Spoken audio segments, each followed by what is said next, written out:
우리가 이제 서가모니 부처님을 불교의 이제 교주라고 얘기하죠.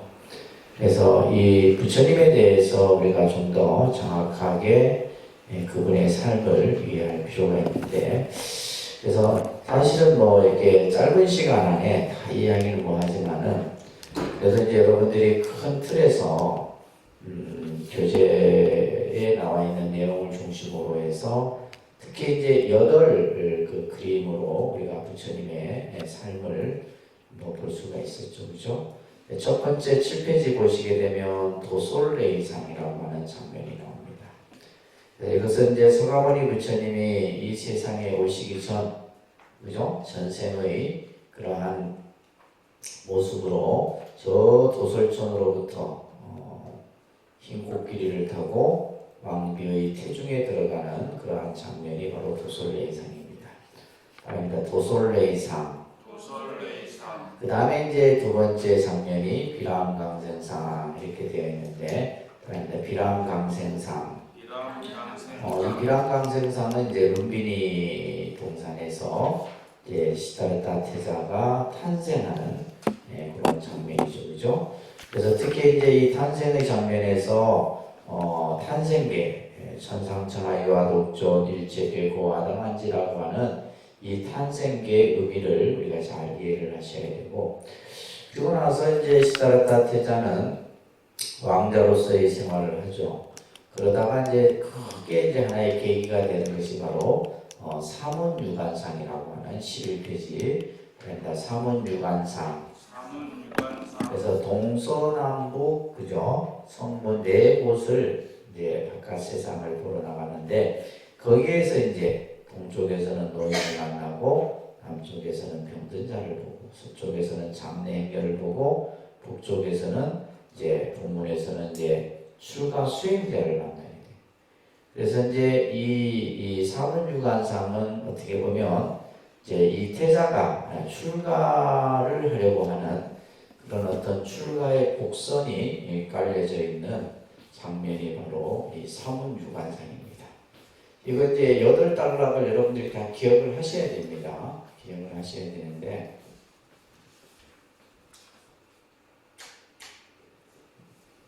여덟 단락의 장면. 그 다음에 이제 4번째 장면이 이제 유성출가상이에요. 그러니까 유성출가상. 이제 시다르타 태자는 당신의 아들 라울라를 탄생하는 모습을 보고 드디어 이제 출가의 길로 나가시게 되죠, 그죠? 그 출가하는 장면을 유성출가상이다. 이제 12쪽에 이렇게 나오죠, 그죠? 자, 출가를 한 이후에 이제 이 시다르타 태자는 여러 당시의 사상가 또 종교 지도자들을 만나서 공부를 합니다. 그러나 결국 이제 자신이 가고자 하는 길과는 다른 것을 알고 드디어 이제 시다르타 태자는 보리수 아래 6년의 고행의 길을 들어가게 되는데, 그 고행의 장면을 우리는 이제 설산수도상이다고 이제 배웠습니다. 그러니까 설산수도상. 그래서 설산은 눈속이라는 뜻보다는 뭐요? 고행을 상징하는 의미다라고 이해를 하시면 돼요. 그래서 6년의 고행 끝에 이제 마지막 깨달음을 얻는 장면이 이제 보리수 아래에서 말을 항복하는, 번뇌를 다 조복한 거예요. 번뇌로부터 벗어난. 이 장면은 이제 수화항마상이다라고 얘기하죠, 그죠? 15쪽에 따라합니다. 수화항마상. 자, 이렇게 이제 시다르타 태자에서 이제는 이제 서가모니 부처님이 되시게 됩니다. 이때가 이제 16페이지에 보시면 태자의 날이 35세가 되던 12월 8일이 바로 이제 부처님 성도 제일이 되게 됩니다. 자, 이렇게 깨달음을 얻고 나서 시다르타 이제 서가모니 부처님께서는 지금 이 탑이 이제 부처님 성도지에 이렇게 남아 있는 마하보디 대탑이라고 말씀드렸어요, 그죠? 자, 이 보리수 아래에서 선정이 됩니다. 그러면서 내가 깨달은 이 이치를 과연 중생들에게 설할 수 있을 것인가? 근데 이제 이 서가모니 부처님께서는 중생들은 내가 또 깨달은 그 진리를 이해하지 못할 것이고 또 그것을 알 수도 없을 것이다. 그냥 내가 나 혼자 그냥 이 깨달음의 세계를 느끼고 말아야 되겠다. 네, 이런 이제 생각을 하시게 돼요.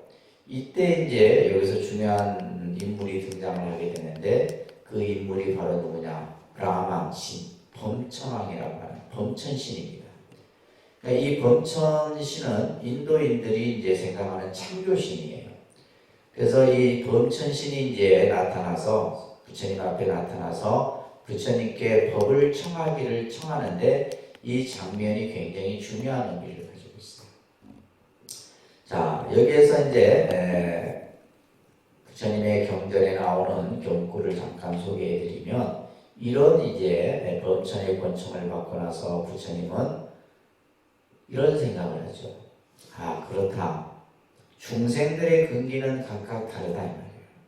여기서 이제 중요한 불교 용어가 바로 근기라는 단어예요. 근기. 여러분들 근기라는 말 많이 들어보셨습니까? 네, 우리가 이제 스님들이 근기라는 말을 많이 사용하는데 이 근기라는 말은 한마디로 뭐냐면 사람 개개인이 가지고 있는 능력, 그 다음에 자질, 그 다음에 어떤 성품, 그죠? 내지 뭐 기질 이런 것들이에요. 그 사람이 가지고 있는. 그래서 또 어떤 사람은 이제 예를 들면 머리가 좋고 어떤 사람은 말을 잘하고 어떤 사람은 손재주가 있고, 그죠? 그렇듯이 이제 각각의 그 능력과 기질이나 성품이나 자질이 다 각기 다르잖아요. 그래서 그것을 뭐라 한다? 근기라는 말을 써요. 그래서 보통 우리가 이제 뭐 상근기, 중근기, 하근기 이렇게 분류를 해요. 상중하. 그래서 상근기는 뭐예요? 근기가 수승함. 그냥 하나를 가리키면 열을 다 알아보이는 게 상근기. 중근기는 뭐예요? 그런 대로 괜찮은, 그죠? 단계고. 하근기는 근기가 좀 낮아. 하나하나 자세하게 이렇게 일러서 깨우쳐야 돼요. 그래서 중생들의 근기가 각각 다르다. 마치 연꽃이 더러움에 물들지 않듯이, 그죠? 중생들도 괴로움으로부터 벗어날 수 있을 것이다. 그러면서 근기에 따라 법을 설하리라. 요 말이 중요한 말이에요. 근기에 따라 법을 설한다. 이것을 이제 우리는 대기설법이라고 얘기합니다. 그러니까 대기설법. 제가 한자로 써도 뭐 여러분들 잘 못 쓰니까 그냥 한글로 쓸게요. 대기설법이라고 해요.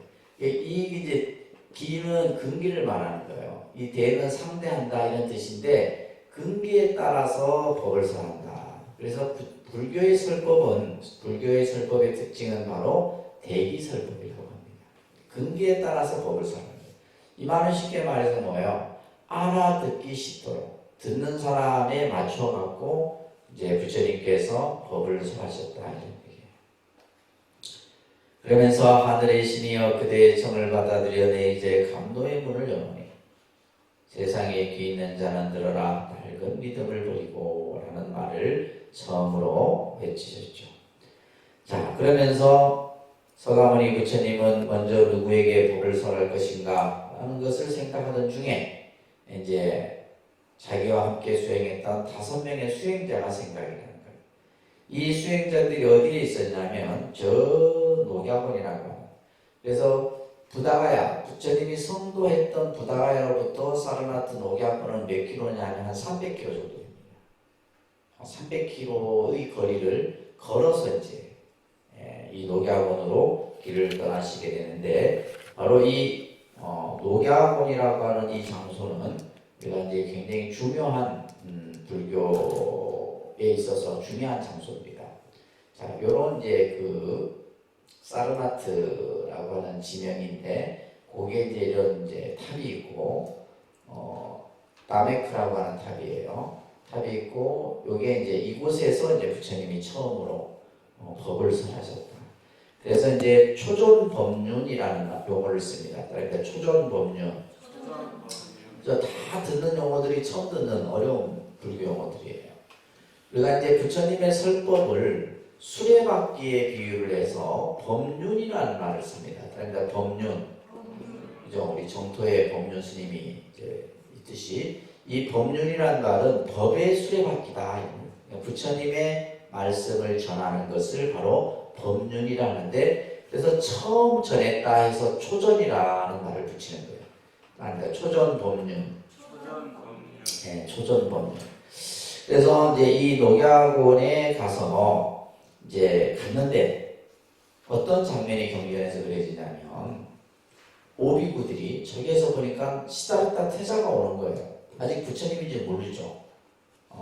근데 가까이 와서 이제 그러면서 이제 이 오비구들이 무슨 얘기를 하냐면 태자는 이제 수행을 포기했다. 포기한다. 왜냐하면 그 이전에 뭐요? 목욕을 하고 유비죽을 드시고 이런 이제 모습을 보고 곁을 떠났거든. 그래서 오비구들이 이제 시다르타 태자가 오더라도 우리는 아는 체를 말자. 일어서서 뭐 반가이 맞아주지도 말자. 이렇게 돼요. 근데 시다르타 이제 서가모니 부처님이 이제 이 오비구들 앞에 오는 순간 이 오비구들은 자신들도 모르게 일어나서 부처님에게 예를 올리는 거죠. 그리고 나서 자리를 마련해 갖고 앉으신 후에 예를 갖추고 나서 여기에서 이제 부처님께서 법이 설해지는데, 요게 이 녹야군이라는 장소가 왜 중요하냐면 여러분들 18쪽에 교재에도 나와 있듯이 삼보의 성립이 이루어진 장소예요. 굉장히 중요한 성명성을 가지고 있습니다. 뭐가 이루어졌다고요? 삼보가 성립된 장소다. 우리가 이제 이 불교라는 종교는 세 가지를 가장 중요하게 여기는데 그 세 가지가 바로 삼보입니다. 그죠? 불교에서는 삼보를 가장 중요하게 여겨요. 첫 번째가 바로 불입니다. 그러니까 불. 그죠? 불은 부처님입니다. 가장 존중하고 가장 우리가 존엄의 어떤 대상으로 생각하는 거죠. 불. 그 다음에 두 번째가 법입니다. 법. 이것은 진리, 부처님의 말씀, 교법을 얘기하는 거예요. 그 다음에 이제 마지막 세 번째가 승입니다. 승. 승은 이제 부처님의 가르침을 따르는 수행자를 승인하라고 얘기해요. 그래서 우리가 이제 삼보하면 이거는 꼭 외우셔야 돼요. 이거는 이제 기본 과정에서 이것 정도는 여러분들이 기억하셔야 됩니다. 그래서 우리가 불교에서 예를 들면 누가 여러분들에게 당신은 종교가 뭡니까? 이렇게 묻잖아요. 그러면 불교를 믿습니다. 그러면 불교라는 종교에서 무엇을 믿습니까? 라고 했을 때 보통은 나는 부처님 믿습니다. 이건 3분의 1의 답밖에 안 되는 거예요. 그럼 어떻게 답을 해야 되냐? 나는 부처님과 부처님의 가르침과 승가를 믿고 따릅니다. 라고 답을 해야 돼요. 아시겠죠? 그래서 이런 정확한 표현. 그래서 이제 우리가 보통 카톨릭이나 다른 종교는 성부, 성자, 성신이라고 하는 삼신이 기본이에요. 그들이 믿음의 대중심은 성부, 성자, 성신. 그죠? 그것처럼 우리는 뭐요? 불법성이에요. 그래서 우리가 이제 절에 와서 절을 3번 하는 이유의 가장 첫 번째가 바로 삼보에 귀의하는 의미예요. 아시겠죠? 네, 삼보. 내가 절을 한 번 할 때 부처님께 귀의하고, 절을 2번 함으로써 법에 귀의하고, 3번 절을 함으로써 승가에 귀의하는, 이게 삼배를 하는 가장 중요한 이유다. 아시겠죠? 꼭 기억하셔야 됩니다. 이거는 이제 상식이야. 이거는 무슨 아주 뭐 복잡하고 어려운 교리가 아니고, 우리가 상식을 모르면 어떻게 돼요? 무식한 거죠. 상식을 모르면 무식한 거예요. 그래서 이 삼보의 성립이 이루어졌다라고 합니다. 자, 그러면 봐보세요. 이제 이 녹야군에 바로 부처님이, 그죠? 직접 가셨잖아요. 바로 서가모니 부처님이에요. 서가모니 부처님. 그리고 부처님께서 5 비구들에게 법을 설하셨죠. 그리고 그 5 비구들이 바로 승가가 되는 거예요. 그래서 이러한 삼보의 승리. 또 우리나라는 삼보 사찰이라고 하는 곳이 있잖아요. 불보사찰, 통도사, 법보사찰, 해인사, 승보사찰, 송광사 이런 식으로 그죠? 이런 것들도 이제 나중에 배울 겁니다. 이때 부처님께서는 오비구들에게 어떠한 설법을 하셨냐면 중도설법이라고 이제 여러분들이 먼저 이해를 하시면 좋을 것이고요. 일단 중도설법. 이 불교의 사상을 우리가 흔히 중도사상이라고 합니다. 뭐 연기사상도 있고 공사상도 있고 뭐 다양한 사상적인 측면에서 얘기를 하자면 너무 방대합니다. 그러나 그 중심의 핵심은 바로 중도의 개념이에요. 중도인데 이 중도라는 말이 뭐 중간의 개념이 아닙니다. 중간의 개념이 아니에요.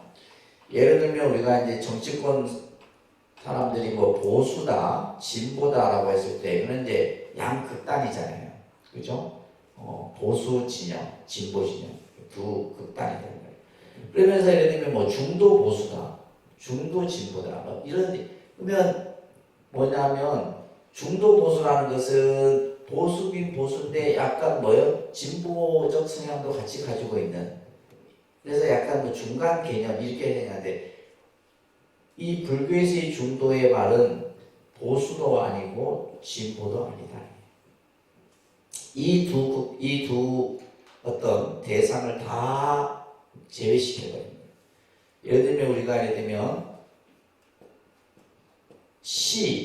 비가 있잖아요. 그죠? 옳다, 그르다라고 했을 때 중도의 개념은 옳은 것도 아니고 그런 것도 아니다. 이런 뜻이에요. 옳은 것도 부정하고 그런 것도 부정하는 거예요. 이 두 가지의 극단적 개념들이 많습니다. 예를 들면 시비도 있고 우리가 예를 들면 선악도 있죠. 그죠? 선이나 악이나 예를 들면 중도의 사상은 선도 아니요 악도 아니다 이런 개념이에요. 예를 들면 뭐 선과 악의 중간 개념 이런 개념이 아니라 이런 것들은 나중에 여러분들이 이제 사상으로 공부 들어갔을 때 깊이 배울 겁니다. 자, 여기에서 이제 이 설법의 내용을 잠깐 보시면 수행자들은 양극단을 버려야 한다. 양극단이 바로 뭐예요? 뭐 예를 들면 보수다, 진보다, 선이다, 악이다, 나다, 너다, 옳다, 그르다 이런 것들이 양극단이에요. 양극단을 버려야 된다. 하나는 욕망에 탐착하는 것이고 또 하나는 고행에 열중하는 것이니 이것은 어리석은. 어느 한쪽에 치우치는 것은 이것은 잘못된 것이다라는 거예요. 어느 한쪽에 치우치는. 그래서 우리는 보면 이 서구의 사상은 어떤 사상이냐면 이원론 쪽 사상이에요.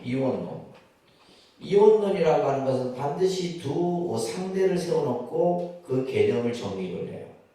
그래서 우리가 이제 이 교육이라고 하는 것이 우리가 어릴 때부터 뭐냐면 처음부터 뭐 참과 거짓을 구분하는 것을 배웠어요. 그죠? 어떤 것이 참이고 어떤 것이 거짓이고 어떤 것이 옳고 어떤 것이 틀리고 그러니까 그런 교육을 우리가 쭉 해오다 보니까 우리의 이 의식 구조는 뭐냐 반드시 어떤 양극단 중에 하나를 취하게끔 이 뇌가 이미 그렇게 되어버린 거예요.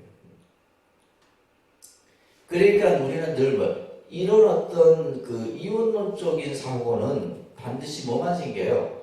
갈등만 생길 수밖에 없는 구조예요. 근데 불교의 사고는 뭐냐면 불교의 사상은 이론론적 사고라고 합니다. 그런데 이원론이 아니라 이론론이에요. 이론론은 뭐냐면 이거예요. 이것을 원흉론적 사고라고 해요. 그러니까 예를 들면 옳을 것도 없고 그럴 것도 없고 옳은 것도 그죠? 또 틀린 것도 아니고 그러니까 우리가 봤을 때는 참 뭔가 이렇게 막 확실하게 우리는 예스면 예스, 노면 노 이게 분명해야 되는데 불교의 이론론적 사고는 그냥 둥그러 뭐가 나지 않아요. 이게 불교의 사고입니다. 이게 바로 중도의 개념이에요. 불교가 가지고 있는. 그러니까 뭐가 없어요. 갈등과 시비가 일어날 일이 없잖아요. 예를 들면 우리가 누가 어떤 자기의 생각이 옳다라고 얘기하지만 그건 자기의 생각에서 옳은 거지 제3자가 봤을 때는 옳지 않을 수도 있는 거예요. 근데 자기가 옳다고 막 주장을 하는 거지. 그죠? 그래서 예를 들면 우리가 어떤 학자들 같은 경우도 자기의 어떤 이론을 만들 때 그 이론을 또한 뭐예요? 비판하는 또 다른 이론이 만들어지잖아요. 그래서 절대적인 게 아니에요. 그래서 이러한 이제 개념들이 이제 중도설법에서 설해진 겁니다. 그래서 두 가지 극단을 버리고 중도의 교리를 깨달으면 마음의 평화와 진료의 체험과 열반을 성취하리라. 이런 설법을 하시게 됩니다. 그러다가 누구를 또 만나냐 하면 야사라는 청년을 만나게 돼요. 야사. 이 야사라는 청년은 아주 부잣집 아들입니다. 그런데 부잣집 아들인데 뭐예요? 삶의 가치와 목적을 잃은 청년이었어요. 쉽게 말해서 이제 방황하는 그런 청년이었어요. 그래서 맨날 뭐예요? 친구들하고 그냥 놀기만 놀고 그냥 흥청망청 이런 어떤 삶을 살던 청년이었는데 그날도 이제 우연히 부처님을 만나요. 나무 아래에서 선정에 들은 부처님을 만나게 되는데 이때 이 야사라는 청년이 이제 부처님의 가르침을 듣게 돼요. 부처님께서 어떤 얘기를 하냐면 잃어버린 재물을 찾는 것과 너 자신을 찾는 것 중에 어떤 것이 더 소중하냐. 이 말에 이제 야사라는 청년이 번쩍 드는 거예요. 잃어버린 재물을 찾는 것과 너 자신을 찾는 것 어떤 것이. 그때서야 이제 이 야사가 부처님이시여 제가 앞으로 어떤 생각으로 어떤 가치관을 가지고 세상을 살면 좋겠습니까? 라는 법을 청하자 부처님이 법을 설하는데 이 설법을 듣고 야사가 이제 부처님께 귀의를 합니다. 자, 그 밑에 보시면 야사가 찬탄하는 찬탄 경문이 나와요. 이게 유명한 경문입니다. 찬탄 경문인데 자, 같이 소리내서 한번 읽어볼게요. 위대하셔라 부처님이시여. 자, 시작. 위대하셔라 부처님이시여. 세존이시여. 넘어진 자를 일으키신과 같이 덮인 것을 나타내신과 같이 애매는 자에게 길을 보이신과 같이 또 어둠 속에서 등불을 가지고 와서 눈 있는 자는 보라 하신과 같이 부처님께서는 온갖 방편으로 법을 밝히셨나이다. 부처님이시여 저는 이제 지금부터 목숨을 마칠 때까지 거룩하신 부처님께 귀하고 거룩한 부처님의 법에 귀하며 불제자 승가에 귀하오니 거두어 주소서. 여러분들이 이제 이 불교 공부를 하는 데 있어서 제일 중요한 것이 부처님의 경구예요. 경전에 나오는 말씀들을 얼마만큼 여러분들이 많이 접하느냐가 중요해요. 그래서 이 교재 같은 경우는 그 내용에 맞는 경전의 내용을 발췌를 해서 같이 수록을 해놨는데 이런 것들 다 외우셔야 됩니다. 실질적으로 다 외우셔야 돼요. 자, 우리가 이제 이 찬탄이라는 말을 나와서 말씀을 드리는데 종교에 있어서 가장 중요한 그 신앙의 개념이 찬탄입니다. 그러니까 찬탄. 우리가 보통 이제 기독교는 찬송이라 그러죠, 그죠? 찬송.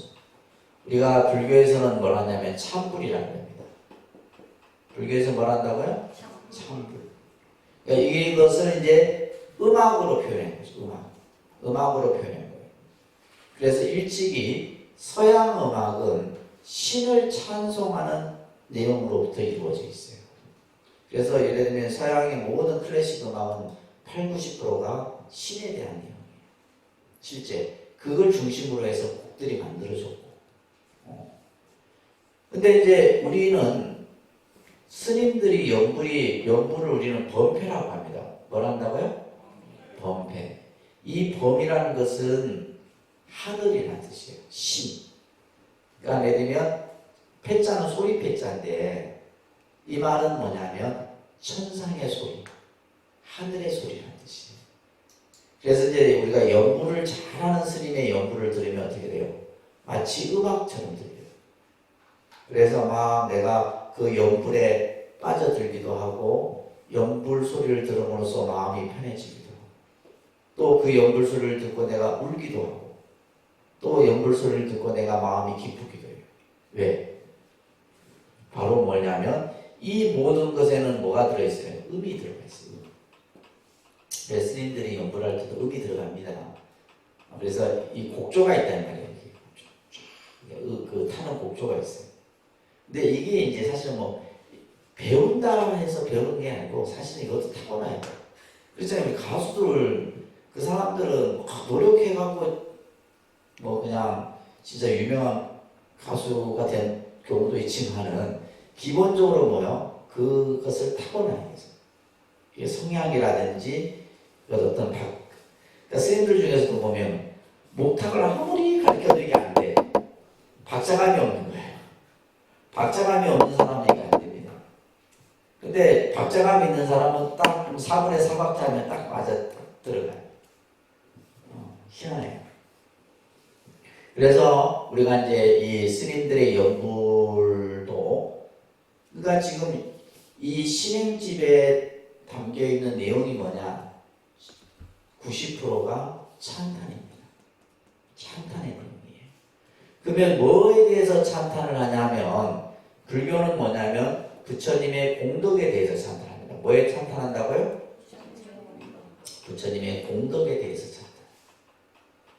그러면 기독교는 뭐에서 찬탄해? 신의 그죠? 은총과 은혜에 대해서 찬탄을 하는 거예요. 내용이 딱 그거예요. 전부.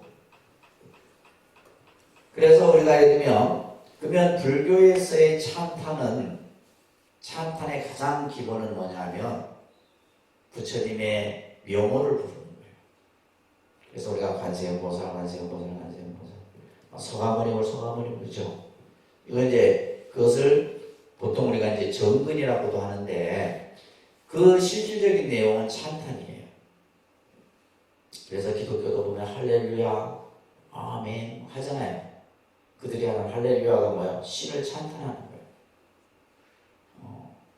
그래서 모든 종교의 어떤 신앙에 있어서 찬탄입니다. 그래서 따라합니다. 기도는 찬탄이다.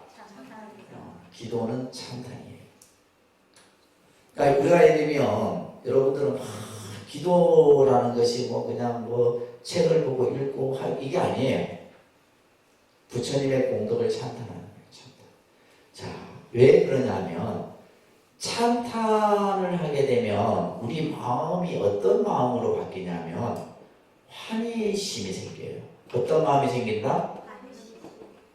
환희심이 생겨요. 우리가 보통 이제 종교를 찾는 사람들의 일반적인 가장 기본적인 마음은 힘들고 어려울 때 종교를 찾습니다. 내가 행복할 때는 안 찾아요, 여러분들. 내가 행복하면 교회 가고 성당 가고 절에 갈 필요 없어. 내가 힘이 드니까 찾게 돼 있는 거예요. 그리고 뭔가 내가 살아가면서 뭔가 새로운 어떤 진리, 뭔가 내 인생의 가치를 찾고자 우리는 이제 종교를 찾게 되는데 그때는 이미 내 마음이 뭐예요? 지치고 힘들 때. 지치고 힘들 때. 그런데 내가 이제 기도를 해. 그 기도의 내용은 찬탄이에요. 부처님의 공덕을 찬탄해. 그러는 순간에 내 마음은 뭘로 바뀌어요? 환희로 바뀌는 거예요. 그래서 여러분들이 절에 갔다 오면 기분이 좋은 거예요. 절에 갔다 오면 당연히 기분이 좋아지는 것이 왜 그러냐면 내가 부처님 나도 모르게 관세음보살 불렀다. 요즘에는 이제 뭐 스님들도 근기가 약하고 여러분들도 근기가 약해서 그렇지만 예전에는 정근을 하면 1시간씩 했어요. 1시간. 저희가 한참 할 때 1시간씩 막 목탁 치면서 막 서가모니를 막 미친듯이 부르는 거죠. 근데 15분 정도는 힘들어요. 30분도 힘들어. 15분을 이겨내면 30분까지는 가. 그러니까 30분 넘어서 이제 40분, 50분 되면 그다음부터는 뭐예요? 내가 말 그대로 몰입이 되는 그래서 막 부처님의 명을 부르죠. 막 신도들도 따라합니다. 그러면 그러다 보면 막 어떤 사람은 눈물을 흘리기도 하고 막 그래요. 감정이 일어나는 거예요. 감정. 그게 바로 뭐예요? 환희예요. 그러니까 우리가 이렇게 어떤 보면 종교 신앙의 원리는 다 비슷합니다. 그래서 지금 야사가 찬탄하는 이것과 관련된 내용은 나중에 또 말씀드릴 거예요. 자, 이 찬탄의 내용들, 근데 우리는 보면 교인들은 찬탄하는 훈련이 잘 돼 있어요. 교회에 다니는 신자들 하면 앉아갖고 뭐요? 신을 하늘에 계신 우리 아버지 하나님. 이게 찬탄이에요. 첫 기도문 자체가 뭐요? 하늘에 계신 우리 아버지 하나님이란 요 말이 이 세상에서 가장 존귀하고 가장 거룩하고 가장 위대한 분이다라고 얘기해요. 그래서 우리가 요즘에 저 알라 신을 믿는 사람들 위대한 알라의 사람 지금 여기 뭐가 나와요? 위대하시라 부처님이시여 뭐가 나와요? 찬탄. 다 똑같습니다. 다 똑같아요. 보죠. 그래서 근데 우리는 뭐냐면 기도를 할 때 찬탄을 할 줄 몰라. 맨날 그냥 수리수리하고 아재아재만 할 줄 알지 그 이상 그 이하도 할 줄 몰라. 그래서 여러분들 그 신임집 보시게 되면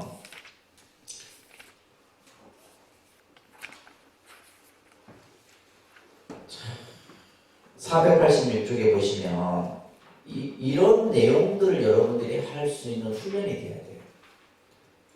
이런 내용이 나옵니다. 바로문에 우러러 살피옵건대 진여의 태양은 찬란히 빛나옵고 법성의 바다는 끝없이 넓고 깊어 온 중생을 윤택해 온 중생 온 국토를 윤택해 하시며 이 지금 내용 하나하나가 뭐냐면 부처님의 위대함을 찬양하는 중생들을 윤택해 하시고 또한 보리 공덕을 충만케 하시니 그 부처님의 그 은덕을 내가 다 어찌 해보리까 이게 뭐예요? 찬탄이잖아요. 요 바로문들 첫 구절에 보면 전부 그렇게 다 나와요. 이렇게 하셔야 됩니다. 아시겠어요? 이거는 이제 샘플이에요, 샘플. 497쪽에 봐요. 497쪽. 우주에 충만하사 안에 계신 것 없으시고, 우주에 충만하사 안에 계신 것 없으시고, 일체에 평등하사 모두를 살펴주시옵시는 부처님이시오. 이렇게 이제 이 기도가 들어가야 되는 거예요. 맨날 그냥 부처님 뭐 해주십시오. 그냥 부처님 뭐 해달라고 말하면 부처님을 찬탄하는 일이 돼야 된다는 거예요. 아시겠죠? 그러면서 이 야사의 청년은 지금부터 목숨을 마칠 때까지라는 표현을 합니다. 지금부터 목숨을 마칠 때까지 내 모든 것을 다 드리겠다는 거예요. 이게 종교입니다. 이게 종교예요. 그러니까 내 모든 것을 다 바치는 거예요. 그래서 여러분들 아까 예불문 할 때 지신기명례 했죠. 지신기명례의 의미가 그거예요. 내 모든 것을 다 당신께 드리겠다. 다 드립니까? 네? 여러분들 다 바칠 수 있어요?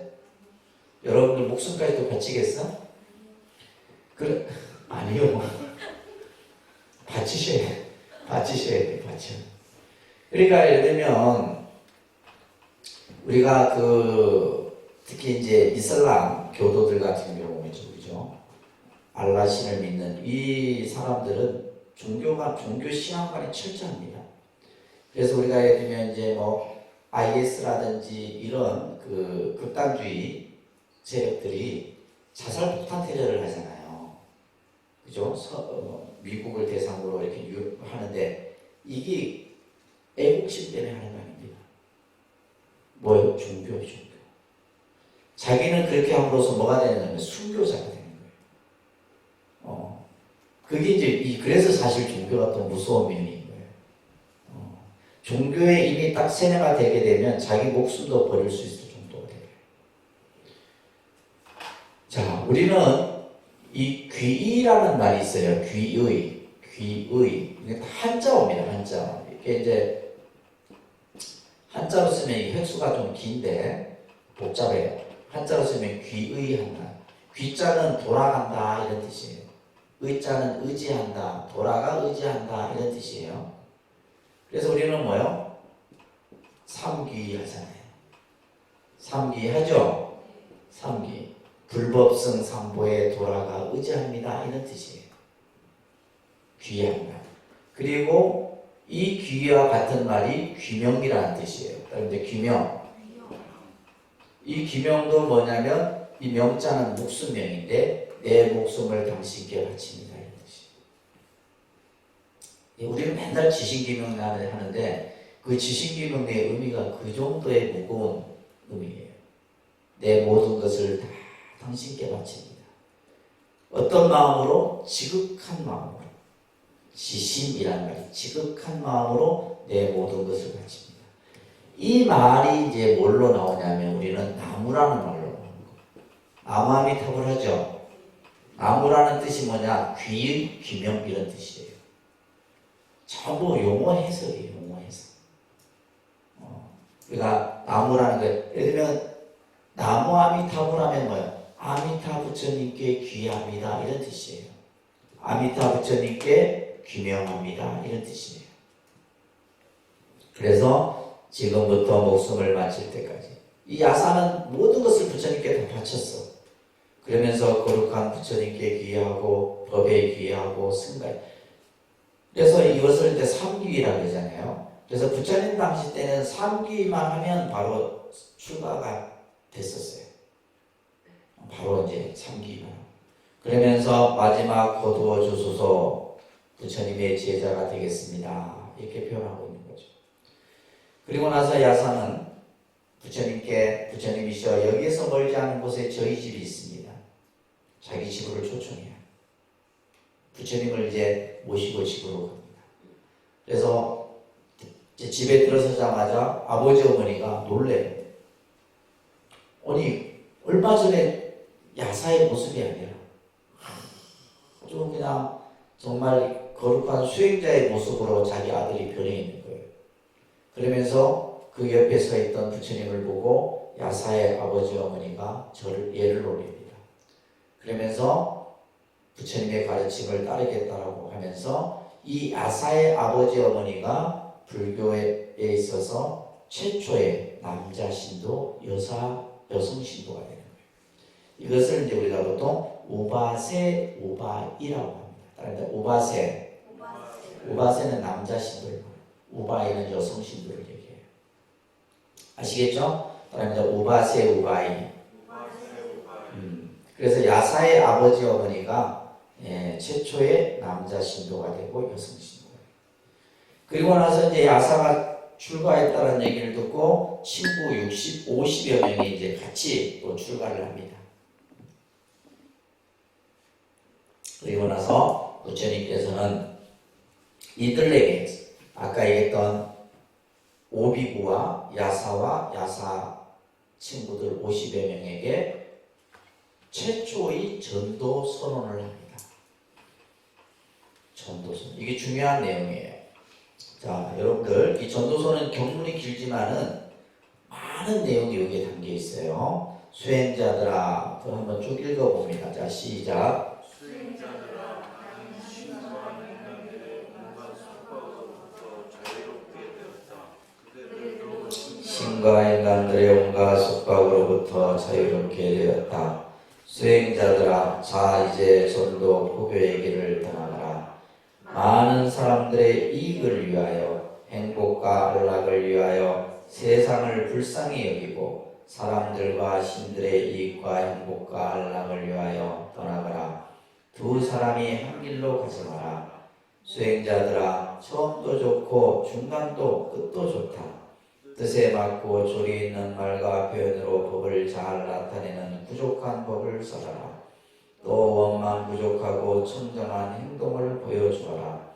수행자들아, 나도 또한 법을 설하기 위하여 우르벨라 장군촌으로 가리라. 이게 아주 여러분들이 기억하고 기억해야 될 부처님 말씀이에요. 자, 우리는 이 전도라는 말이 이제 나오잖아요. 실제 근데 우리가 전도라는 말 불교에서 잘 안 쓰죠. 이 전도라는 용어가 그냥 기독교화 되어버렸어요. 근데 이 전도라는 말은 지그들도 이게 뜻에 맞는지 뭔지도 모르고 그냥 쓰고 있는 거예요. 그러니까 기독교적인 입장에서 안 맞는 용어예요. 보통 이와 비슷한 용어들이 몇 개가 있는데 선교라는 말이 들어보셨죠? 선교사, 선교. 이게 선자는 별선자예요. 교자는 가르칠 교자. 하나님의 가르침. 그러니까 기독교는 하나님의 사상, 하나님의 말씀, 하나님의 가르침을 전하는 종교거든요. 그러니까 선교라는 말은 맞아요. 우리가 이제 불교에서 쓰고 있는 포교라는 말이 있죠, 그죠? 이 포자도 뭐냐면 넓을 포자예요. 널리 전한다. 가르침을 널리 전한다. 그러니까 이 두 가지 용어는 맞는데 중요한 것은 이 전도에 있어서 이 도자예요, 도자. 이 도라는 것은 길이에요. 이치입니다, 이치. 세상의 이치, 우주의 법칙을 말하는 거예요. 그것을 전하는 것. 그러니까 아까 얘기했듯이 기독교는 하나님의 가르침이에요. 근데 불교의 가르침은 뭐냐면 부처님의 가르침은 도를 말하는 거예요. 우주의 이치, 다르마, 법의 이치를 말하는 거예요. 그래서 사실은 이제 우리가 이걸 써야 되는데 우리는 이거 안 쓰고 이거 쓰고 있고 그죠? 기독교는 요거하고 요거 쓰고 있고 그래요. 그리고 여러분들도 이제 용어들 보면 장로라는 용어도 마찬가지예요.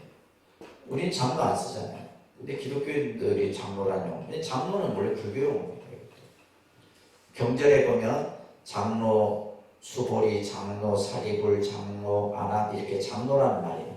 장로의 뜻이 뭐냐면 나이가 많고 덕이 있는 이들을 장로라고 해요. 그래서 이런 용어들도 이제 우리가 정확하게 좀 개념 정리가 돼야 되는데, 자, 여기서 이제 전도선언의 내용을 보게 되면 수행자들아 나는 신과 인간들의 온갖 속박으로부터 자유롭게 되었다. 이 말은 뭐냐면 깨달음을 얻어 부처가 되었다 이 말이에요. 그러니까 부처님이라는 이 세계는 뭐예요? 어디에도 걸림이 없는 자리죠. 그러니까 당시 이제 모든 사람들이 신에게 속박되어 있고 신에게 구속되어 있는데 그것으로부터 나는 벗어났다 이 말이에요. 또한 너희들도 그거로부터 자유롭게 되었다. 그러면서 이제 전도 복의 길을 떠나라 이러면서 그 다음 줄에 여러분들 전도의 목적이라고 써놓으세요. 우리가 포교의 목적, 부처님의 법을 전하는 목적이 분명히 여기서 제시를 하고 있거든요. 그 전도의 목적이 뭐냐? 많은 사람들의 이익과 행복과 안락을 위해서요. 이거 꼭 명심하세요. 우리가 부처님 법을 배우는 이유가 뭐냐라고 했을 때 많은 사람들의 이익과 행복과 안락을 위해서요. 나 혼자 잘 먹고 잘 살기 위해서가 아닙니다. 많은 사람들의 이익과 행복과 안락. 제가 독립선언을 세운 이유도 여기에 있어요. 제가 이 전도선언을 굉장히 좋아합니다. 그래서 저는 20대, 30대 때도 아파트 단지 있잖아요. 아파트 단지. 근데 저기다가 딱 포교당 하나 세우면 내가 저기에 있는 사람들 반은 부자 만들겠다. 이런 원리가 있었어요. 네, 진짜요. 그래서 우리가 이제 이러한 어떤 그 부처님께서 중생 때 많은 사람들의 이익과 행복과 안락을 위해서 세상을 불쌍히 여기고 사람들의 신들의 이익과 행복과 안락. 그러니까 이익과 행복과 안락이라는 요 세 키워드 단어가 불교의 아주 중요한 핵심입니다. 그 다음에 전도의 방법이 나옵니다. 두 사람이 한 길로 가지 마라. 근데 성경에도 전도에 대한 내용이 나오는데 두 사람이 같이 가야 돼요. 그래서 선교사들 보면 꼭 두 사람이 같이 다닙니다. 혼자 안 다녀요. 그게 이제 성경 가르침에 맞춰서 하기 때문이에요. 근데 스님들은 혼자 다녀고 둘이 안 다녀요. 혼자 다닙니다. 그래서 두 사람이 한 길로 가지 마라. 그러면서 수행자들아, 이것도 이제 전도의 방법이에요. 우리가 이제 전도라는 것은 우리가 예를 들면 불교의 가르침을 전하기 위해서는 두 가지 방법이에요. 하나는 뭐예요? 말로서 전하는 거죠. 그죠? 근데 우리는 이 전도를 할 줄 몰라. 우리 불자들은. 근데 우리 불자들이 전도하는 방법이 하나 딱이지. 뭐냐면, 야, 내가 다니는 절이 있는데, 우리 절은 비빔밥도 맛있고, 밥이 아주 맛있어요. 그게 우리 수준이 그렇다니까요, 실제. 우리 불자들 수준이. 그리고 우리 절에 가면, 아주 막 그냥, 하여튼 정원도 이쁘고, 하여튼 외형적인 걸 얘기를 하는 거예요. 예를 들면 법을 설해갖고 이 사람을, 그죠? 이렇게 전도를 시켜야 되는데, 그걸 우리는 할 줄 모르요. 왜 그래요? 지금 부처님 말씀처럼 처음도 좋고 중간도 끝도 좋다. 뜻에 맞고 조리 있는 말과 표현으로 법을 잘 나타내는 부족한 법을 써요. 근데 우리가 이게 안 되잖아요. 뜻에 맞지도 않죠. 그죠? 조리 있게 표현도 못하죠. 그러니까 못하는 거예요. 예를 들면 우리가 절에 가면 절을 왜 해요? 이렇게 누가 물으면 절을 왜 하는 이유를 이 사람이 알아듣게끔 해야 될 거 아니에요. 그죠?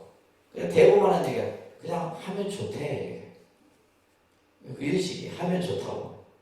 그러니까 누가 쉽게 말해서 부처님의 가르침을 하려고 하겠어요. 그죠?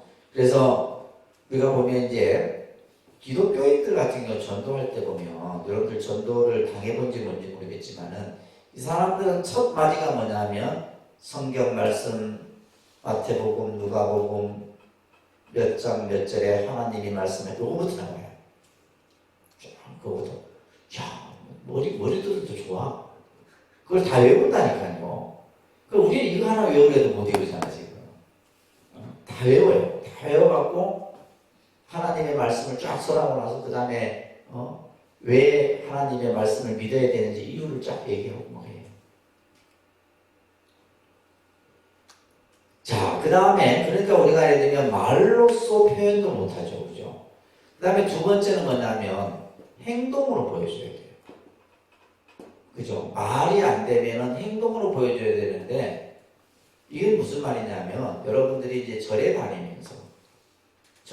보면 아무래도 이제 신앙생활을 하게 되면 내 행동이나 이런 것들이 변화가 됩니다.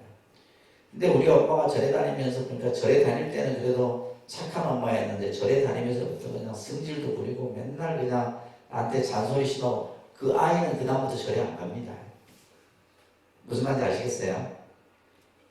이미 뭐냐면 아이를 절에 오게끔 만들어야 되는데 아이가 하여금 절에 다니지 못하게끔 포기를 시켜버려요.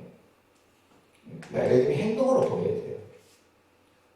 선한 행동을 통해 갖고 상대들을 이렇게. 그러니까 그런 경우가 있습니다. 우리가 어느 불자가 요즘에 뭐 아파트 생활 이렇게 하더라고요. 내 주위에 그 이웃이 불자예요. 절에 다닙니다. 근데 그 사람이 보면 너무나 아주 그죠? 하는 행동들이 보면 모범적인 행동. 그래갖고 내가 이제 여러분들한테 그런 얘기해요. 어디 가서 나쁜 짓 할 때 절대 불자복 입고 하지 마라. 아시겠어요? 예를 들면 시장 가서 물건 깎고 이럴 때도 불자복 입고 깎으면 안 돼. 그럴 때는 더 주고 와야 돼. 콩나물 1,000원어치 사는데 1,000원어치가 아니라 1,500원 주고 오는 거예요. 그게 불자야. 그게 불자. 그래서 말과 행동을 통해서 전도의 방법을 이 전도선언에서 얘기를 하고 있습니다. 이거 아주 중요한 이 가르침이에요. 자, 이러면서 부처님과 제자들이 전도의 길을 떠나는데 많은 사람들을 만납니다. 자, 20페이지 보시게 되면 가섭 삼형제라고 하는 이 형제들을 제도하는데 이들은 각각 배하교라는 이제 종교 지도자들인데 1,000명의 제자들이 함께 부처님께 귀의를 합니다. 불교 교단에 입문을 하게 되는 거예요. 1,000명의 제자. 이때 인도 사회는 발칵 뒤집힙니다. 야, 도대체 부처님이라는 분이 어떤 분이길래 이 가섭 삼형제가 한 번에 1,000명의 제자들을 데리고 부처님에게 귀의를 했을까? 또 뿐만이 아니에요. 당시 인도는 큰 나라들이 8개의 나라로 나누어져 있었는데 가장 강대국이 바로 이 마가다국이라고 하는 나라의 군주인 빈비사왕이에요. 이 빈비사라 왕을 부처님이 교화를 합니다. 그래서 빈비사라 왕이 부처님에게 정사를 지어서 헌납을 하죠. 그 정사가 유명한 무슨 정사? 기원정사예요. 무슨 정사요? 중림정사입니다. 중림정사. 이 인도에 가면 이 중림정사도 우리가 이제 순례 때 가게 되는데 이게 대나무 숲의 형태로 되어 있어요. 그래서 이제 중림정사 전경인데 마치 공원과 같아. 근데 이제 부처님 당시 때는 이 중림정사에서 부처님께서 많은 설법들을 하시게 됩니다. 인도에서 불교라는 종교는 사실은 인도는 이미 고대의 어떤 종교 문화가 발전된 나라예요. 그러니까 불교가 탄생하기 전에 이미 인도는 많은 종교 사상가들, 그다음에 그런 어떤 신을 중심으로 믿는 종교들이 이미 다 자리를 잡고 있었던 시대예요. 그런데 불교가 갑자기 그 부상을 합니다. 그 이유가 뭐냐? 첫째는 이 군주 시대 때는, 그죠? 전제 군주 이때는 누가 제일 힘이 있어요? 왕이죠, 왕. 그래서 왕이 불교에 귀의했다는 거예요. 그래서 나중에 코살라국의 왕도 불교에 귀의하고 빈비사라 왕도 불교에 귀의를 합니다. 그래서 왕의 권한이 엄청난데 왕이 귀의를 함으로써 불교는 급성장의 가도를 달리게 되죠. 또 하나는 뭐냐면 이때는 이미 이제 인도가 농업 사회에서 상공업 사회로 이 경제 구조가 변합니다. 부처님이 탄생했을 때는 농업 사회였어요. 그러나 이제 예를 들면 한 40년이 지나고 나서 인도는 뭐냐면 상공업 사회로 바뀌게 돼요. 그러니까 상공업 사회는 이제 무역이 이루어지고 화폐가 만들어지고 이러면서 크게 돈을 번 장자 그룹이 형성이 돼요. 그래서 요즘 말로 말하면 기업 그냥 이런 이제 CEO들이 이제 나타나게 되죠. 이 사람들이 불교에 귀의를 합니다. 장자 집단들이.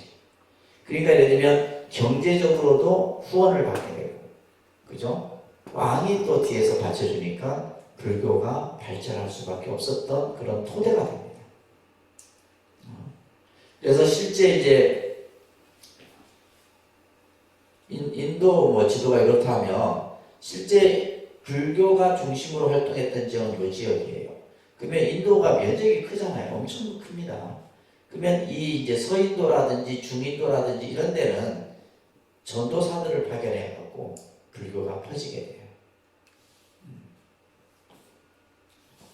그리고 이제 이렇듯이 이제 불교가 발전되는 이유들을 보게 되는데, 자 여기서 하나, 우리나라에 기독교가 들어온 지가 200년입니다. 200년. 불교가 들어온 지는 1700년. 근데 짧은 200년 동안에 기독교가 급성장할 수 있었던 이유가 있어요. 뭐겠습니까? 기독교는 사실은 이제 6.25 이후에 급성장을 합니다. 우리나라 6.25 사변이 있죠, 그죠? 6.25 사변 이후에 미군이 이제 휴전 협정이 되면서 미군이 들어오죠. 미군이 주도하게 되고, 이때에 누가 들어오냐면 선교사들이 들어와요. 미국의 선교사들이 들어오면서 그 다음에 원조 물자들이 들어오고 선교 자금이 들어와요. 그러면서 뭐가 세워지냐면 교육 인프라가 갖춰지게 되고, 그 다음에 병원, 그 다음에 사회복지. 그래서 홀트 아동복지나 이런 것들이 만들어져요.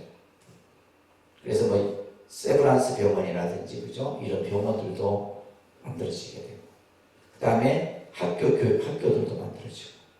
이 세 가지는 종교 이성입니다. 그러니까 우리 그때, 그러니까 예를 들면 여러분들 크리스마스 때 교회 안 가보는 사람 있어요? 교회 왜 가요? 초콜릿. 그 초콜릿이 어디서 나오는 거예요? 다 미국에서 나온 거예요. 저도 크리스마스 때 교회 같은 기억이 나요. 초콜릿 어디. 그러니까 그런 시대에 우리는 살면서 그러니까 이 이제 급성장의 계기가 되는 거예요. 그러면 지금의 대한민국의 기독교가 아프리카나 동남아시아 지역에 선교를 나가는데 이 세 가지예요. 이 세 가지를 가지고 갑니다. 교육, 의료, 이거는 이제 의료입니다. 의료. 그 다음에 뭐요? 사회복지. 이 세 가지. 이 세 가지는 선교의 아주 최고의 특효약이죠. 그래서 이제 우리나라의 기독교가 이렇게 빨리 뿌리를 일으킬 수 있던 이유예요. 요즘에는 보면 이제 그 요양병원 같은 경우도 보면 농촌에 요양병원들 농촌에 많죠. 그 보면 전부 기독교 목사님들이 하는 거예요. 실제로. 그래서 이제 이거 하여튼 빨라.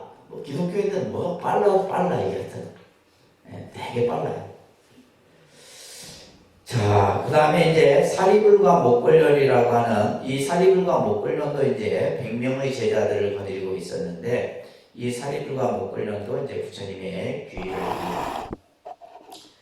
그래서 이제 우리가 금강경에 보면 1250인이라고 하는 제자들의 숫자가 나오는데 자, 1000명, 아까 가섭삼행제죠, 그죠? 50명은 야사 친구들, 그 다음에 200명은 사리불과 목걸련의 제자를 합해서 1250인이라는 숫자가 그렇게 해서 만들어지는 겁니다. 자, 부처님이 이제 또 이제 크게 어떤 교화의 힘을 펼쳤던 이유 중에 하나가 코살라국의 이제 사이성이라고 하는 이 나라의 수다타 장자라고 하는 장자가 기원정사를 기증을 합니다. 수다타 장자. 이 기원정사의 기증의 얘기를 들어보면 참 드라마틱합니다.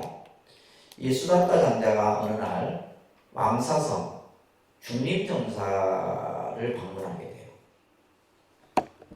이웃 나라입니다. 이 이제 왕사성과 사이성이라고 하는 그러니까 이제 마가다국, 코살라국이라는 두 나라인데 제일 강한 나라였었어요. 이 수다타 장자가 이제 무역을 장사를 하기 위해서 이제 이웃 나라에 갔다가 부처님이 슬퍼하는 것을 보게 돼요. 왕을 비롯해서 신하들이 쫙 나열해 있고 그냥 온 사람들이 부처님의 슬픔을 듣게 모여 있는 그 장면을 보면서 이 수다타 장자가 우리나라에도 부처님을 모실 수 있으면 얼마나 좋을까 이런 생각을 해요. 그러면서 법회가 끝나고 나서 부처님께 가서 부처님이시여 저희 나라에도 오셔서 저희 나라 백성들을 위해서 법을 설하여 주십시오. 이렇게 청원해요. 내가 언제든지 가겠다. 그래서 이 수다타 장자가 부처님을 모실 이제 사찰을 짓고자 마음을 세워요. 그리고 나서 땅을 이제 찾기 시작합니다. 땅을. 근데 마땅한 땅이 없는데 그 나라의 왕자가 가지고 있던 땅이 가장 적합한 땅이에요. 보통 우리가 여러분들 사찰을 생각할 때 사람들은 산속 깊은 데에 있어야지 사찰을 생각하잖아요. 그죠? 아닙니다. 여러분들 경주에 가보시면 분황사라든지 황룡사라든지 우리가 이제 신라 때, 고려 시대 때 이런 사찰들 보면 전부 어디에 있어요? 그죠? 마을에 있어요. 마을에. 그래서 이 수다타 장자도 마을과 그리 멀지 않으면서 뒤에는 산이 있고 앞에는 강이 흐르는 어디예요? 딱 독립선언이에요. 우리 배산임수잖아요. 배산임수. 이런 터가 명당터예요. 딱 절이 앉을 자리다. 마을 안에 있으면 복잡하니까 마을과 그리 멀지 않은 곳. 그죠? 그러면서 뒤에는 산이 있고 앞에는 강이 흐르고.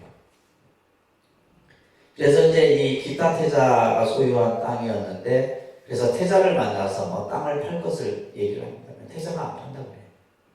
몇 번을 찾아갑니다.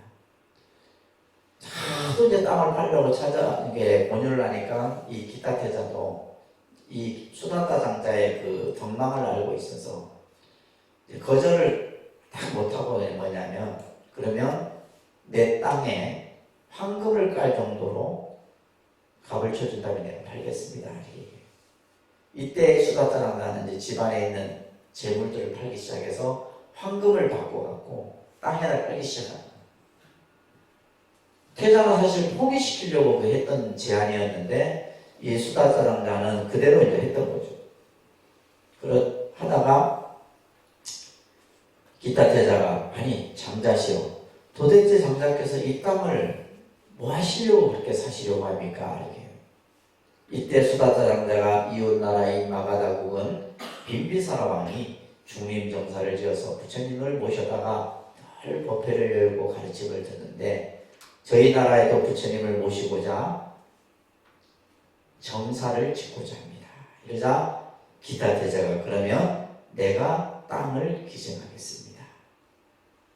장자께서 절을 지으십시오 해서 그 절이 이름이 기수급고도원이라고 하는 원래 절 이름이에요. 따라서 기수급고도원,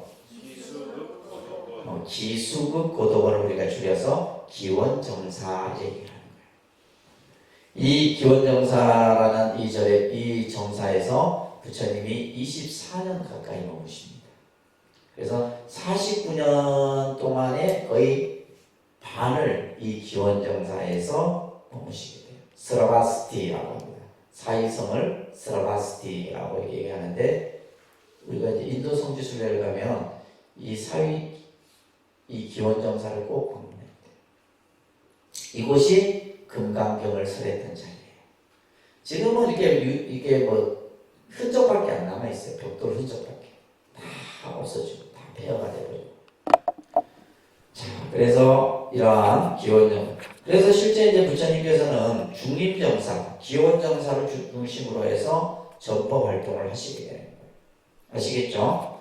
그러면서 고살라국의 22쪽에 보면 파사이 왕이 귀의를 하게 되고 그러던 어느 날 서신 한 통을 받습니다. 부왕으로부터 온 서신이에요. 그 서신의 내용을 보니 내가 이제 임종이 얼마 남지 않았다. 내가 부처님을 뵙고자 하는 것이 아니라 내 아들을 마지막 보고 싶다라는 그 편지글이 이제 부처님이 받아와요.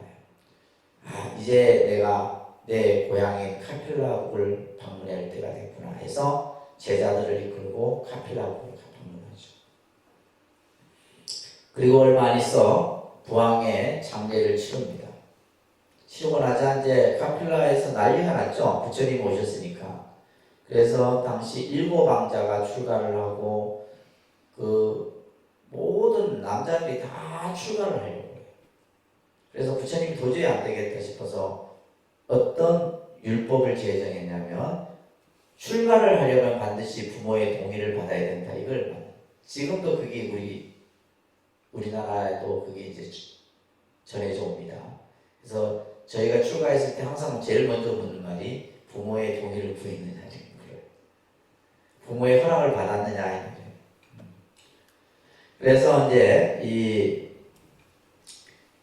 카필라국에 많은 사람들이 출가를 하고 특히 이제 500여인의 출가의 계급이 들려지죠. 그죠? 부처님의 양모였던 마하프라자파티를 비롯해서 부처님의 아내였던 야수다라 이런 이제 여인들이 이제 출가를 하는데 처음에는 출가를 부처님께서 받아주지 않으셨어요. 한참 후에 받게 됩니다. 그래서 이러한 이제 비구니 교단이 만들어지게 되고 그 다음에 이제 앙굴리말라라고 이제 아주 희대의 살인마였어요. 이 앙굴리말라도 제도하고 부처님을 죽이려고 했던 데바다타도 제도를 합니다. 많은 이런 이제 이렇게 선한 사람만 제도한 것이 아니라 이런 악한 사람까지도 다 제도를 하셔요. 그러다가 부처님에게는 그 부처님의 삶 속에서 몇 가지 아까 얘기했듯이 이제 부왕의 임종을 보게 되고 그죠? 그 다음에 가장 가슴 아팠던 일이 바로 이 샤카족의 멸망을 직접 보시게 되는 장면이 나와요. 이 이제 샤카족과 그 이웃 나라였던 바두다바 왕과는 악연이 있었어요.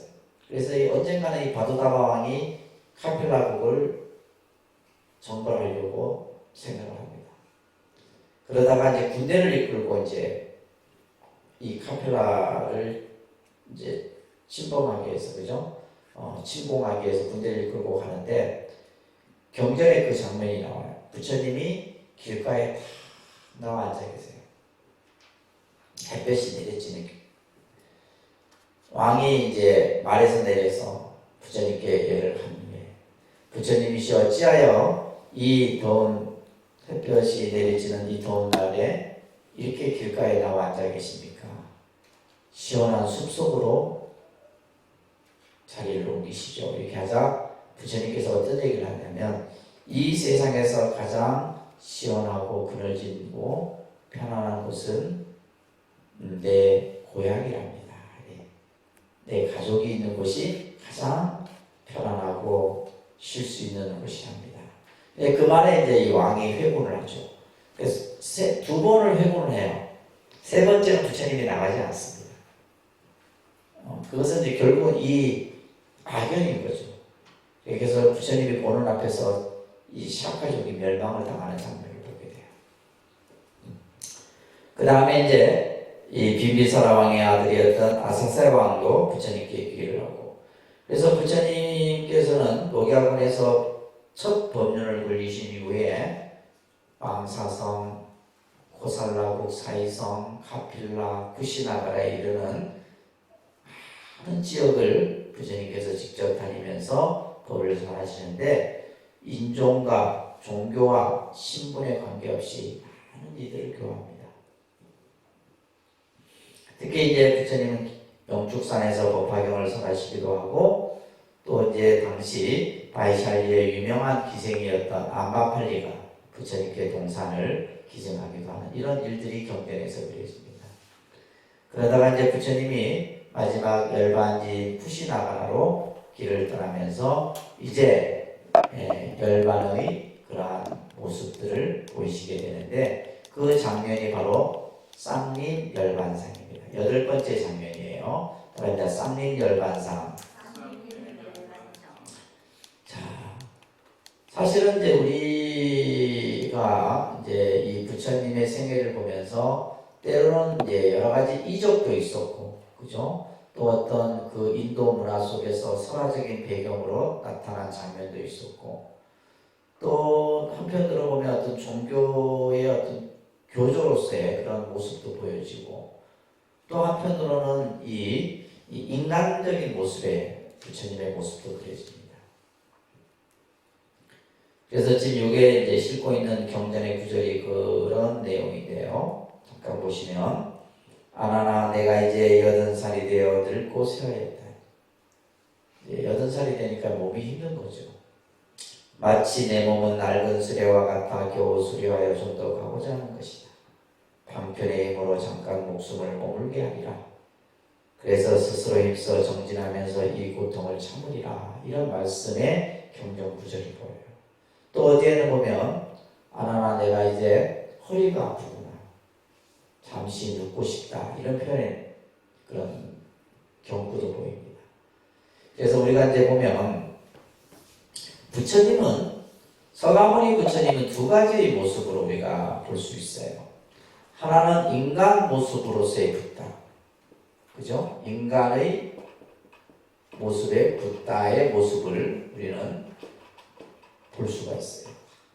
실제 서가모니 부처님은 인간의 모습으로 중생들 앞에 놔두신 분이기 때문에 결국 인간의 모습으로서 그려지는 붓다의 모습이 있고, 하나는 어떤 보면 종교적인 의미에서 어떤 절대화됐다는 것은 결국 신격화된 모습의 붓다의 모습이 그려집니다.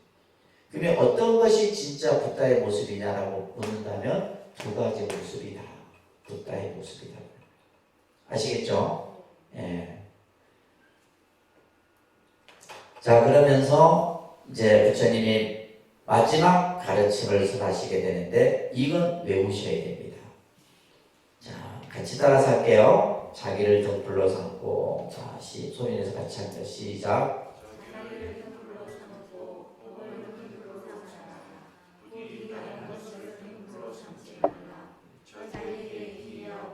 법에 귀하라. 부디 남에게 귀하지 말라.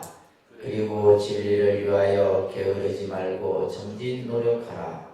안한다여 내가 인멸한 뒤에도 능히 이 법대로 수행하는 자가 곧 나의 참다운 제자요 내 뜻에 맞는 제자라. 부처님의 치료의 설법입니다. 이 내용이. 그래서 그만큼 아주 중요한 가르침인데 자기를 등불로 삼고 법을 등불로 삼아라. 그러니까 사실은 부처님의 설법은 군더더기가 없어요. 딱 명료하고 우리들이 그냥 알아듣기 쉽습니다. 자기를 등불로 삼고 법을 등불로 삼아라. 다른 것을 등불로 삼지 말아라. 그러면서 자기에게 귀하고 법에 귀하라. 이 말이 유명한 말이에요. 자기 법귀라고 하는 말인데 자기에게 귀하고 법에 귀해라. 남에게 귀하지 말아라. 다른 어떤 것에도 의지하려고 하지 말아라. 의지할 대상은 자기 자신이요 다름아 법이다라는 얘기를 하시는 거예요. 그러면서 더 중요한 말이에요. 진리를 위하여 게으르지 말고 정진 노력해라. 이게 이제 부처님의 최후의 말씀이에요. 게으르지 말고 부지런히 정진 노력해라. 아시겠죠? 근데 뭐 불교가 어렵다고 얘기해요. 부처님의 마지막 말씀이에요. 마지막 말씀이 게으르지 말아라. 부지런히 정진 노력해라. 이 말씀을 하신 후에 이제 부처님께서는 열반의 모습을 우리들에게 보이시는데 이제 이때 이제 이 춘나라고 하는 대장장이가 버섯 공양을 올리는데 그 버섯에 독버섯이 들어있었어요. 그래서 부처님의 병세가 더 안 좋아집니다. 그리고 이제 마지막 열반의 자리에 누우시면서 이렇게 설하죠. 26조 아나나 너는 나를 위하여 사라상수 사이에 놓을 자리를 마련하되 머리는 북쪽으로 얼굴은 서쪽으로 향하게 자리를 깔아라. 그리고 장례의식은 제가 신도들에게 맡기고 이제 장례에 대한 말씀도 부탁을 하는 거죠. 장례는 너희들이 하지 말아라. 여기서 이 제가 신도들은 누구냐면 8나라의 왕들이 장례를 치릅니다. 이 부처님의 마지막 장례를 8나라의 왕들이 모여서 이 구시나라에서 장례를 치러요. 그리고 나서는 화장을 한 후 탑을 세워서 모든 중생들에게 이롭게 하라. 그래서 실제 이제 이 부처님의 사리를 여러분들 사리가 뭐냐면요. 우리가 화장을 하거나 무슨 영롱한 구슬 이게 아니에요. 화장을 하고 난 그 뼈, 그죠? 그 자체를 사리라는 거예요. 유골 자체를 사리라는 겁니다. 그래서 우리가 이제 이 보면 통도사에 오셔진 부처님 사리는 전골사리라 해서 전골사리는 뭐냐면 머리에서 나온 사리. 그래서 부처님 치아에서 나오는 사리를 치사리라 하고 그게 이제 그 신체 부위에 따라서 이제 그렇게 명칭이 있는데 그래서 8나라에 이 진짜 이 경전에 보면 왕들이 자기 나라에 모셔가려고 전쟁이 일어날 뻔했었어요. 그래서 이것을 이제 중재를 해갖고 8등분으로 똑같이 사리를 나누어갖고 그 8나라에 모시게 하게 됩니다. 부처님께서는 이제 80이 되던 2월 15일에 열반에 드시게 됩니다. 마지막. 근데 여기서 이제 사실은 여러분들이 용어를 하나 좀 더 배워야 될 게 뭐냐면 열반이라는 단어예요. 열반의 의미는 죽음의 의미가 아닙니다. 아시겠죠? 열반의 의미는 죽음의 의미가 아니에요. 원래 열반의 인도 말은 니르바나라는 원어가 있어요. 니르바나. 니르바나라는 말은 불어서 끝나 이런 뜻이에요. 그래서 이 말을 좀 더 쉽게 풀어보면 번뇌가 완전히 없어진 상태를 열반이라고 해요. 그래서 이 열반도 보면 그래서 열반의 의미를 완전한 깨달음이다 이렇게 얘기를 합니다. 그러니까 완전한 깨달음, 깨달음을 의미하는 거예요. 깨달음의 의미가 열반의 의미예요. 그래서 열반도 보면 반열반이 있고, 그죠? 그 다음에 이게 완전한 열반. 이 반열반이 있고 완전한 열반이 있어요. 이것을 이제 교리적으로 얘기하면 유여열반, 무여열반 이렇게 하는데 요 용어까지는 여러분들 모르셔도 돼요. 나중에 배울 겁니다. 그래서 반열반은 뭐냐면 부처님이 보리수 아래에서 그죠? 깨달음을 얻은 그것을 반열반이라고 해요. 왜 반열반이냐면 깨달음을 얻었지만 육체가 남아있기 때문에 육체에 대한 뭐예요? 번뇌가 있는 거예요. 번뇌가 아직 남아있어요. 그러니까 부처님이 실질적으로 몸이 아프고 또 등창이 났던 적도 있었거든요. 부처님 몸에 등창이 났던 적도 있어요. 이런 것들로 인해서 이제 반열반이고, 완전한 열반은 육체의 소멸까지, 번뇌의 소멸과 육체의 소멸을 다 이룬 상태를 완전한 열반이라고. 그래서 불교에서의 열반은 단순한 죽음의 개념이 아닙니다. 아시겠죠? 그래서 부처님께서 영원한 완전한 깨달음의 모습으로 가신 것을 열반이라고 표현을 하는 겁니다. 자, 이렇게 해서 여러분들이 이제 부처님의 생애를 쭉 보셨는데, 자, 밑에도 도표가 있죠, 그죠? 우리는 부처님의 탄생을 부처님 오신 날이다라고 합니다. 그러니까 부처님 오신 날. 지금 여기 이제 열반상이에요. 제가 딱 인도에 갔을 때 부처님 열반상 했습니다. 이렇게 부처님 딱, 그래서 이 옷을 이 부처님이 입으신 이 가사를 이렇게 바꿔줍니다. 바꿔주기도 해요. 그래서 부처님이 이 세상에 오신 날을 우리는 부처님 오신 날 이렇게 하고, 그러니까 부처님 출가하신 날, 부처님 성도하신 날, 부처님 열반하신 날. 그래서 이 네 날은 여러분들이 꼭 기억하셔야 돼요. 부처님 오신 날은 공휴일이니까 다 기억하지. 그죠? 이번에는 또 이 부처님 오신 날은 또 이렇게 그죠? 대체 공휴일이 올해부터. 이걸 만든 분도 불자 국회의원이에요. 본인이 이제 나름대로 생생을 내기 위해서 이걸 입법을 해갖고 이제 그래서 불교만 부처님 오신 날만 하기 뭐하니까 크리스마스도 같이 넣었는데, 같이 넣어갖고 이제 아마 올해 다 뭐 부처님 오신 날 같은 경우는 적용이 되는 것 같아요, 그죠? 그래서 부처님 오신 날은 다 아는데 부처님 출가하신 날, 성도하시고 열반하신 날은 우리가 모르면 안 되죠, 그죠?